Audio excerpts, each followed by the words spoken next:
अभी जो critical decision Iran को लेनी है कि क्या वो अमेरिका पे पलटवार करेगा, क्या वो अमेरिका के जो बेसिस हैं मिडिल ईस्ट में उनको टारगेट करेगा जहां कोई 40,000 अमेरिकन फॉरवर्ड डिप्लॉयड हैं, क्या ईरान जो है वो अमेरिका के नेवल शिप्स के ऊपर अटैक करेगा। ईरान ने तो धमकी दी थी कि अगर हम पे हमारी न्यूक्लियर फैसिलिटीज़ पे हमला हुआ, हम जो है हम पूरे मिडिल ईस्ट में आग लगा देंगे, हम जो सऊदी अरेबिया की ऑयल फैसिलिटीज़ हैं, गल्फ़ ऑयल फैसिलिटीज़ हैं, रिफाइनरीज़ हैं, उनको टारगेट कर सकते हैं, हम जो कि माइन बिछा सकते हैं, सुरंगें बिछा सकते हैं स्ट्रेट ऑफ हॉर्मूज़ में, और टैंकर ट्रैफिक को हिट कर सकते हैं। लेकिन देखिए, टैंकर ट्रैफिक को हिट करने से ईरान का अपना नुकसान होता है, चीन का बड़ा नुकसान होगा, जापान का नुकसान होगा, क्योंकि उनका सारा तमाम ऑयल ट्रैफिक, ऑयल एक्सपोर्ट जो होता है वो यहाँ से जाता है। तो मैं नहीं समझता कि वो अभी जो ये ऑयल की शिपिंग है, ऑयल टैंकर्स हैं, उनको टारगेट करेंगे या गल्फ़ ऑफ हॉर्मूज़ को बंद करेंगे। अभी शायद वो पहले तो अपने सारे पलटवार ईरान पे ही, इज़राइल पे ही निकाल रहे हैं। अमेरिका के खिलाफ क्या वो पलटवार करेंगे या नहीं, ये क्रूशल सवाल है। मुझे नहीं लग रहा कि अपनी इतनी कमज़ोर हुई स्थिति में ईरान कुछ खास कर पाएगा, और अगर करेगा तो उसको बहुत कुछ अमेरिका की पूरी ताकत उस पर लग जाएगी। तो वो जो कह रहा है कि मेरा कुछ नुकसान नहीं हुआ, शायद ये जैसे पाकिस्तान बहाना बना रहा था सर्जिकल स्ट्राइक के बाद और बालाकोट एयर स्ट्राइक के बाद कि नहीं जी हमारा तो कोई नुकसान नहीं हुआ, हमें रिटेलिएट करने की ज़रूरत नहीं है। लेकिन सर यूएस ने ईरान पर जो हमले किए हैं उसके बाद यूएस में भी कहीं ना कहीं कोई डर है क्या? क्योंकि अपने तमाम नागरिकों को जो अलग अलग देशों में रह रहे हैं उनको अलर्ट जारी कर दिया गया है। न्यूयॉर्क समेत कई ऐसे बड़े शहर हैं जहां अलर्ट जारी कर दिया गया है। तो कहीं ना कहीं एक टेंशन की सिचुएशन अमेरिका में भी है इस वक्त। नहीं, बिल्कुल है, क्योंकि ना सिर्फ उनको अंदेशा है कि हमारे मिडिल ईस्ट के बेसिस और हमारे नेवल शिप्स के ऊपर अटैक होगा, उनको ये भी डर है कि शायद ईरान कोई टेररिस्ट अटैक स्टाइल अटैक करे mainland United states, continental United states में। और उनकी जो FBI है वो पूरी अलर्ट पे है इसको लेकर, क्योंकि चौतरफे हमले की उनको अंदेशा है, और शायद डायरेक्ट अटैक ईरान ना कर पाए क्योंकि बहुत कमज़ोर हो चुका है, उसकी एयर सुपीरियॉरिटी पूरी हासिल कर ली है इज़राइल ने ईरान के एयर स्पेस में, और जहाँ चाहे हिट कर सकते हैं।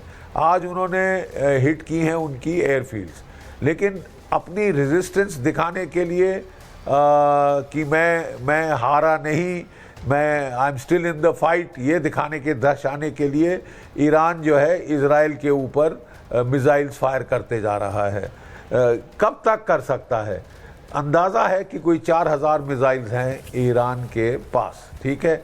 अगर वो 25 से 30 मिसाइल हर रोज़ फायर करते जाए तो भी वो अगले 100 दिन तक मतलब ऑलमोस्ट 3 महीने 6 महीने तक वो लगातार फायर कर सकता है कैपेबिलिटी वाइज। पॉलिटिकली क्या वो इतनी हिम्मत करेगा या अकलमंदी दिखाकर अपने लॉसेस कट करेगा? माफी चाहूंगा सर, एक बड़ी खबर आ रही है, मैं तुरंत इस पर आता हूं। आप हमारे साथ लगातार बने हुए हैं। इधर एक बड़ी खबर है कि किरमनशाह में इजरायली विमानों का बड़ा हमला हुआ है। ईरानी मिसाइल लॉन्च सेंटर को तबाह कर दिया गया है। किरमनशाह पर 15 लड़ाकू विमानों से हमला किया गया है और सभी मिलिट्री ठिकानों पर बमबारी की गई है। खबर यही है। और इससे पहले जीडी बख्शी साहब लगातार हमारे साथ जुड़े हुए हैं, उनसे अब जरा बात करते हैं। सर, हमले तो हो ही रहे हैं, लेकिन एक इशारा आपने कर दिया इस वक्त, और इशारा ये है कि ईरान क्या खुद अपने हाथ इन हमलों में, खासकर यूएस पर हमलों में गंदा करेगा, या फिर उन विद्रोहियों को उकसाएगा, उन्हें कहेगा कि तुम करो, अभी हम हमले करने के मूड में नहीं। नहीं, बेशक that is a very valid option है वो। एक ऑप्शन जैसे मैंने बताया, कुछ ना करो यूनाइटेड स्टेट्स के खिलाफ, बोलो कि हमारा कोई नुकसान नहीं हुआ, क्योंकि यूनाइटेड स्टेट्स ने कह दिया है कि इसके बाद हम हमला नहीं करेंगे, ठीक है। दूसरा है कि आप अपने किसी प्रॉक्सी को, खासकर हाउतीज को बोलो कि वो ईरान पे पलटवार करें। ये भी देखिए, याद रहे कि हाउतीज के ऊपर कोई 7 हफ्ते की अमेरिका ने ज़बरदस्त एरियल कार्रवाई करी थी और काफ़ी नुकसान हाउतीज को भी पहुंच चुका है। हिजबुल्ला और जो कि हमास है, उनको तो तकरीबन खलास कर दिया है इजराइल ने। अगर पलटवार कोई कर सकता है वो है हाउतीज नंबर 1 पर, और नंबर 2 पर हिजबुल्ला, ठीक है। याद रहे चीन ने भी हिजबुल्ला के पास एक जहाज़ भेजा था लेबनान में, अभी हाल में पिछले 2-3 दिनों के अंदर ये डेवलपमेंट हुई है। ईरान में उसके 3 जहाज़ चुपचाप आए थे और कोई साजो सामान लेकर आए हैं, क्या है ये नहीं मालूम, लेकिन हो सकता है कि चीन और रशिया ये इनको हथियार सप्लाई करते रहें ईरान को कि तुम लड़े जाओ, जिस तरह की यूक्रेन को लड़ा रहे हैं अमेरिका और नेटो रूस के खिलाफ। रूस भी पे बैक कर सकता है ईरान को लगातार सप्लाई देके। प्रॉब्लम यह है कि ईरान इस वक्त काफ़ी मार खा चुका है और उसका नुकसान ज़्यादा हो रहा है। जितनी देर संघर्ष चलेगा, लड़ाई चलेगी, नुकसान ईरान का ज़्यादा होगा।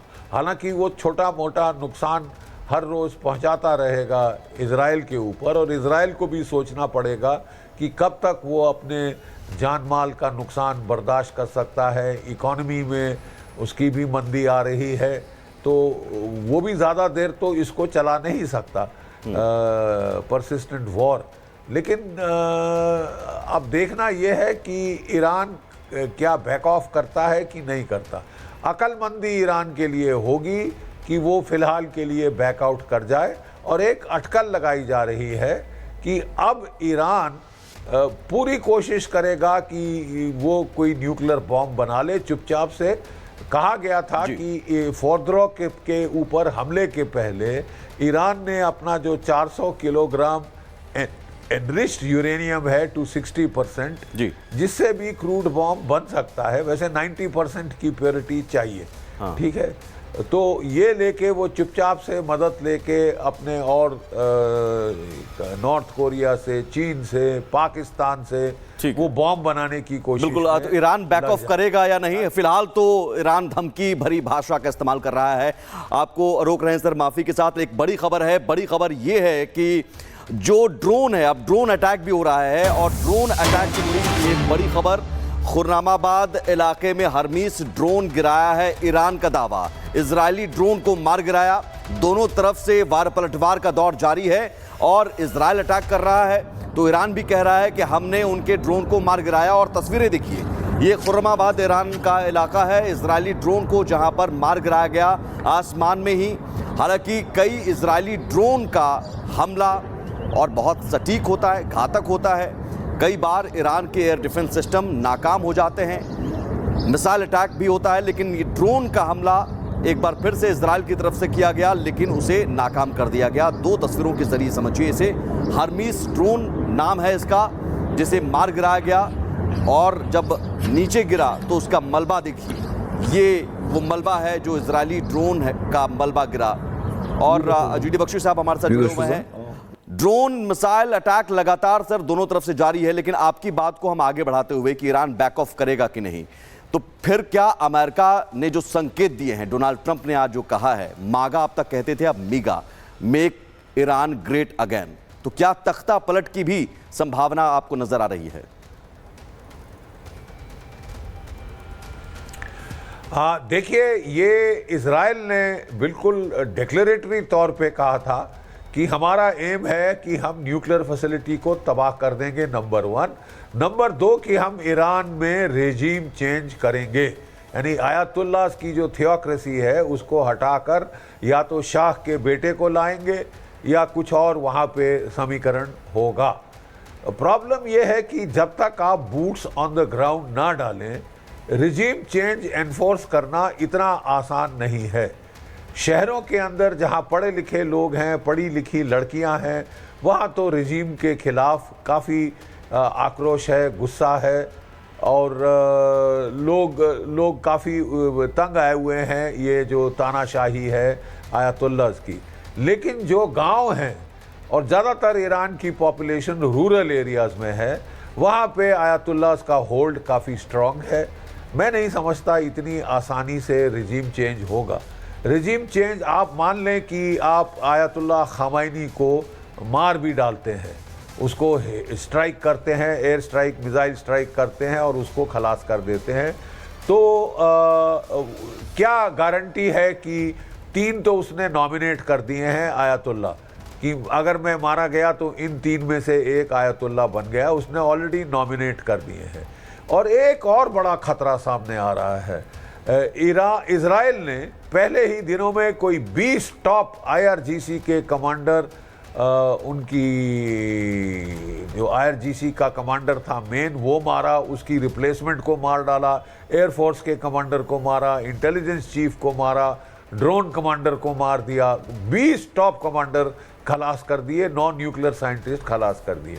लेकिन जो 20 टॉप कमांडर मारे गए हैं, अब हम देख रहे हैं कि ईरान में जो कमांड एंड कंट्रोल है वो थोड़ा सा चरमरा गया है और जो फैसले हैं वो lower and lower down the chain जा रहे हैं। मतलब जो जूनियर कमांडर्स हैं, अब उनको जब सीनियर कमांडर नहीं बचे तो जूनियर कमांडर फैसले लेंगे। जूनियर कमांडर्स में इतना संयम नहीं होगा, इतना ठहराव नहीं होगा और वो हुड़मती में कोई बड़ा बेवकूफ़ कदम भी उठा सकते हैं। ये एक बड़ा खतरा आ रहा है और इसके चलते तभी जो मैंने देखा कि यूनाइटेड स्टेट्स लगातार कह रहा था कि हम आयतुल्लाह को नहीं मारेंगे, अभी तक उसकी जान हमने बख्शी हुई है, आगे देखा जाएगा होता है क्या। जी। तो एक है कि आप अगर टॉप लीडरशिप को भी ख़त्म कर दें तो ईरान में केओस हो सकता है, जैसे कि लीबिया में हो गया है और अभी तक वहाँ पे केओस ख़त्म नहीं हुआ है। तो एक है कि आप ईरान को एज ए नेशन स्टेट ही डिस्ट्रॉय कर दें,